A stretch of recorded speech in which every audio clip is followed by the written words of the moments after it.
Boom. Alright. Mythical creatures.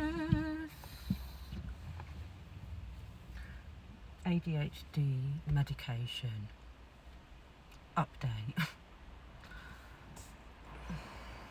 Yeah, so just to do an ADHD medication update, diary, whatever. So yeah, let's get cracking. So yeah, I'm gonna do ADHD medication update and talk about my experience with ADHD and ADHD medication at the moment. So yeah, if you want to investigate further for yourself, do your own research, ask professionals, talk with family, talk with friends,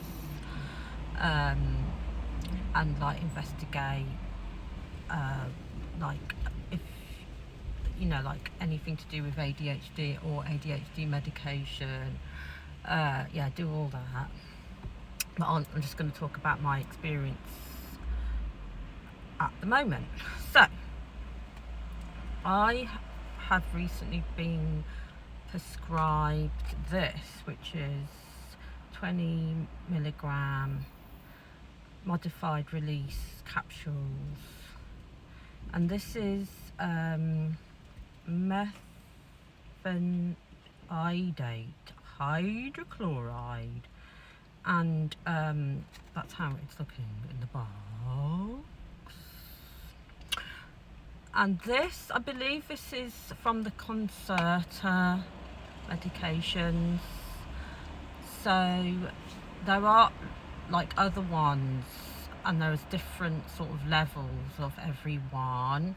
And so far I've been prescribed these ones, and previous to being prescribed to these ones, be prescribed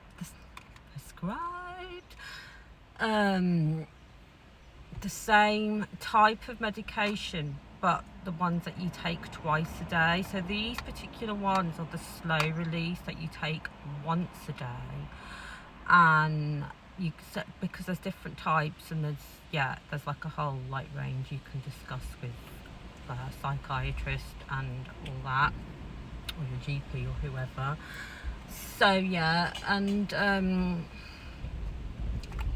I tried those for a little bit, the other types, and I couldn't really feel any sort of positive effects in the sense of concentration and anything to do with helping me with my ADHD, other than some side effects.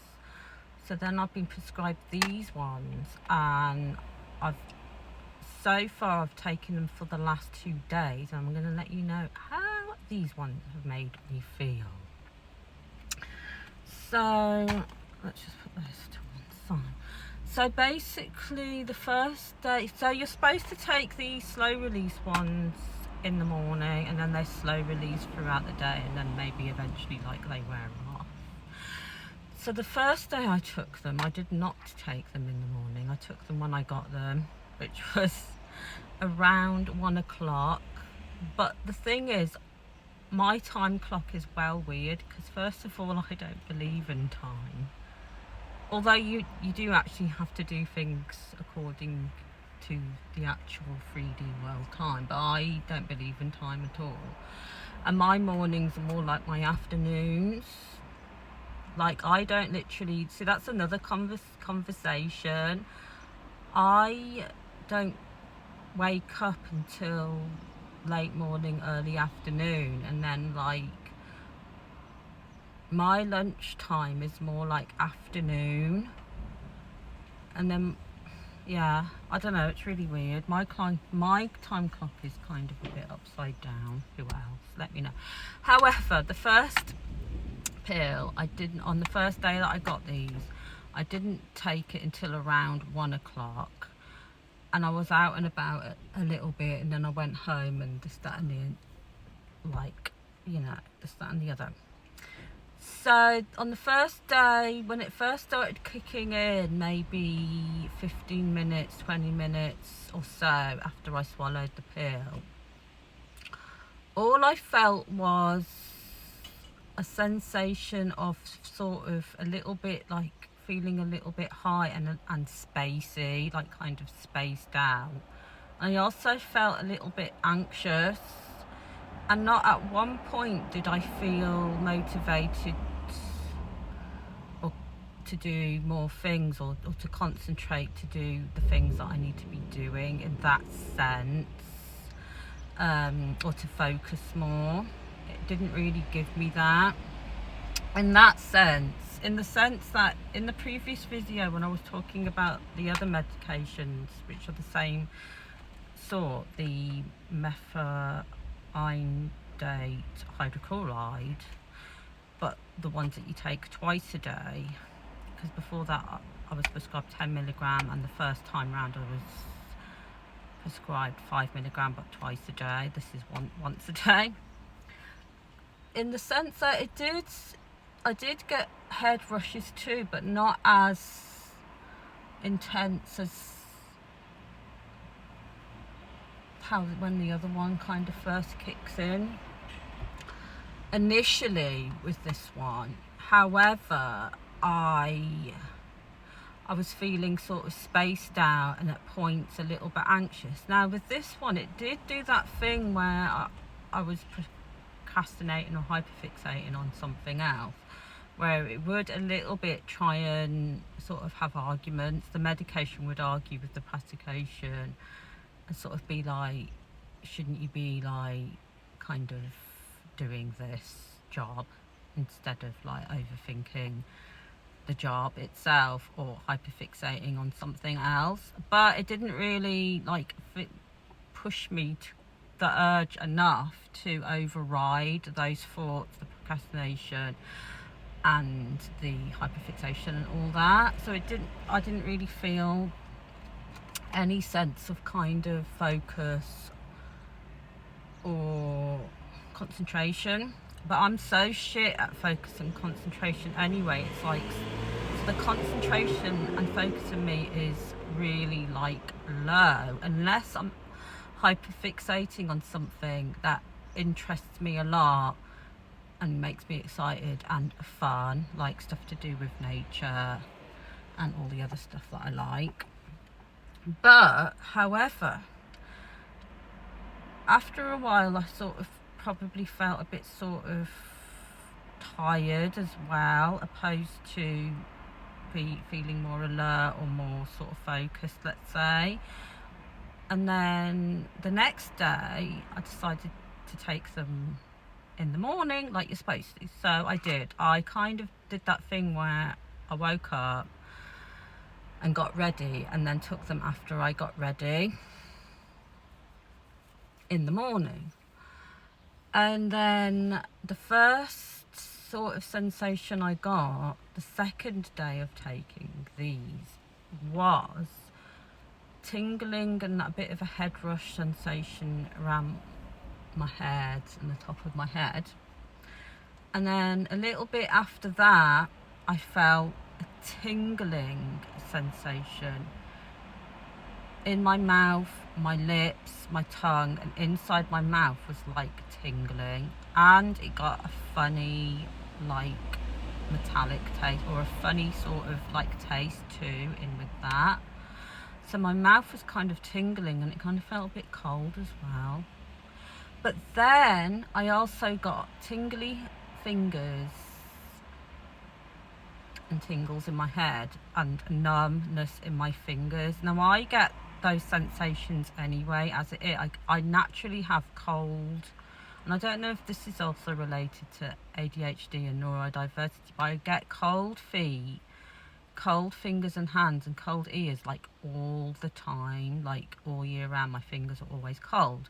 But with this, I don't know if it was this that made it worse, but my fingers started tingling and my fingers started feeling numb, and so did my arms. I was getting rushes and tingles in my arms and my fingers. And then later on, so that would happen throughout the day, and I wasn't really feeling like motivated, concentrated, or felt focused more Like, it didn't make me feel like that at all. And then also on top of that, I felt sort of numb, subdued, and spaced, like really spaced out, to the point that I was really dissociated. And I dissociate really easily anyway, but it was almost like I was in a trance, zombie-like state, and especially in the afternoon and like most of the evening. I also felt wobbly, dizzy, disorientated, and all that. And the tingling was still there. The mouth tingling and the lip tingling would sort of fluctuate, go up and down, but it was always kind of there.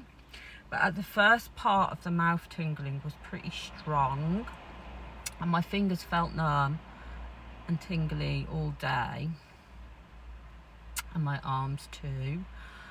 And then I felt spaced out, zoned out. Now, I zone out really easily anyway, but it was more intense, and I did dissociate a lot, to the point where I sort of felt my body was my soul was on a different planet, and my body had died. I kind of feel like that anyway, but it was more intense. And I was sort of just feeling very starey, spaced out, zoned out, and zombified, and not motivated. Bearing in mind, now I have looked this up a little bit, and I haven't read all the side effects, because when I start reading all side effects before I start taking stuff like this, because it's almost like I don't want to read them all straight away, because I don't want to scare myself. I want to like literally give it a legitimate try and see if they're going to help me or not, and also like see if I get any side effects or not, like naturally, just kind of find out what they are for myself without overlooking into it.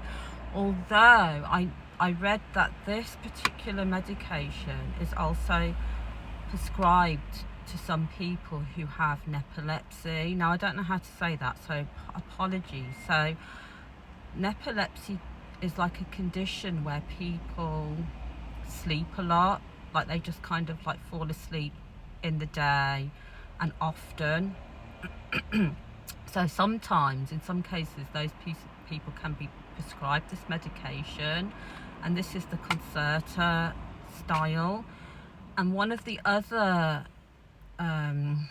styles of medication that is often used in the UK is the Elvance one, which I've not been prescribed yet, but I read that one, and it says Elvance can also be prescribed to people who are binge eaters and who binge a lot, which is quite interesting, because I'm a person who suffers from chronic insomnia, who doesn't sleep. Like, I am literally a chronic insomnia, and I've been like it all my life, ever since I was a child, which is a different topic. Insomnia is a different topic of conversation in a sense, but a lot of people with ADHD can, not all, have sleeping issues and insomnia, but I do. So they prescribed me something which is also can be prescribed to people with epilepsy. I'm so sorry if I've pronounced that wrong, but and I can't sleep. I can't sleep in the day, and I can't sleep at night. Like, I rarely sleep. Hence probably why I get some of my symptoms to do with zoning out anyway, and dissociation, this, that and the other. But that's a different conversation, as on top of this one, which I might do in another video. However, so this can be prescribed for people who have epilepsy and they find it difficult to stay awake. Now, I don't know a lot about that condition, but I might look into it a bit more just to educate myself. However, I read that Elvance can be prescribed for people who are binge eaters, and I am a binge eater. Like, I do binge eat, not like a lot, but I do binge eat, and I'm like a grazer. Like, I eat a lot I pick a lot. Like, I binge eat quite a lot, to be fair. So I'm wondering if Elvance would suit me better. Do you know what I mean? Like, psychologically too. Also, saying that, yes, this is medication, but it is a drug.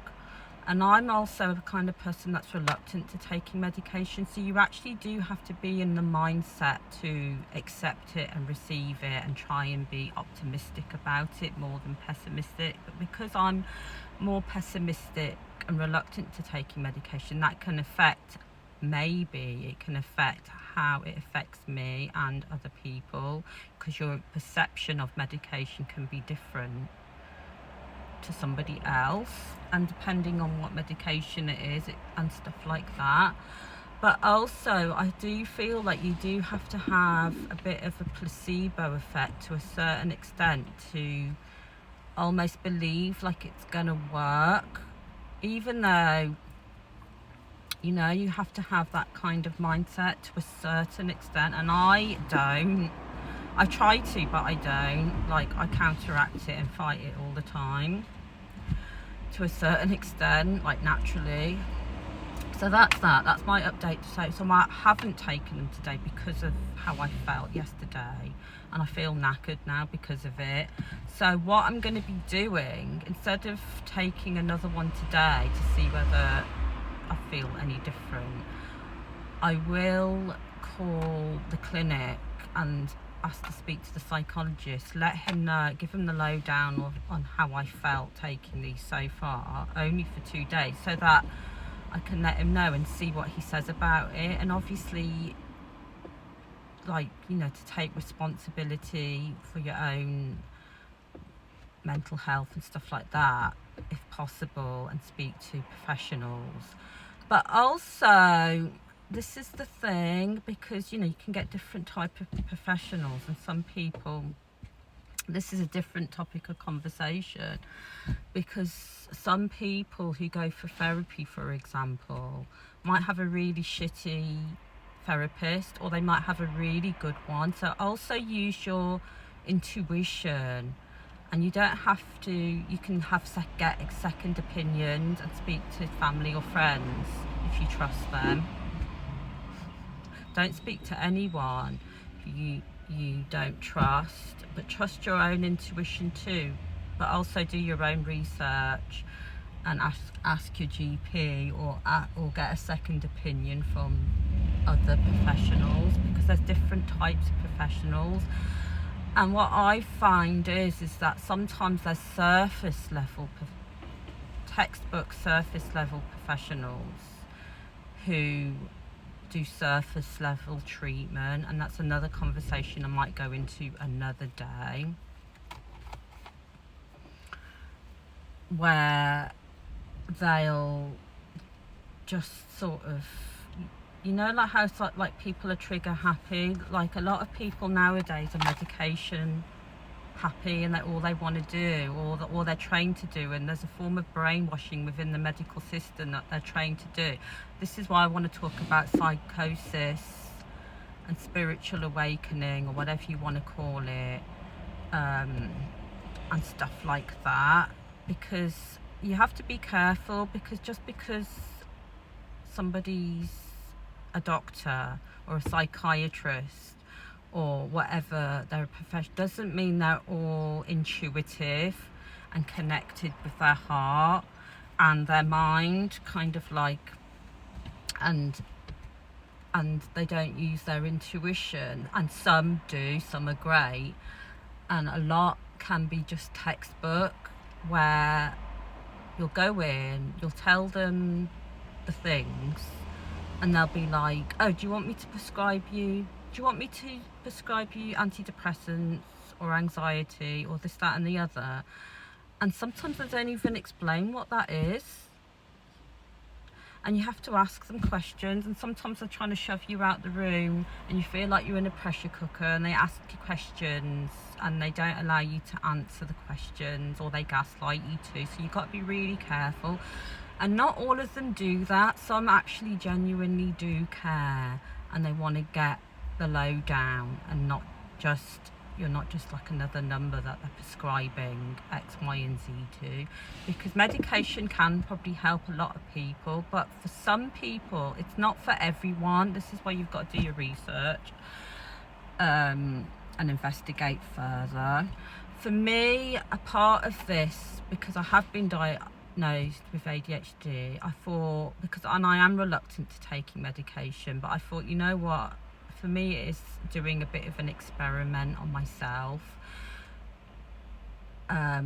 which I don't recommend for any other people to do. This is just, I have been diagnosed with it, but it's kind of like an experiment on myself, just to see what they feel like and see if they work, because ultimately I do want to help myself, and I do want to see if medication does help me, because if it does, then great.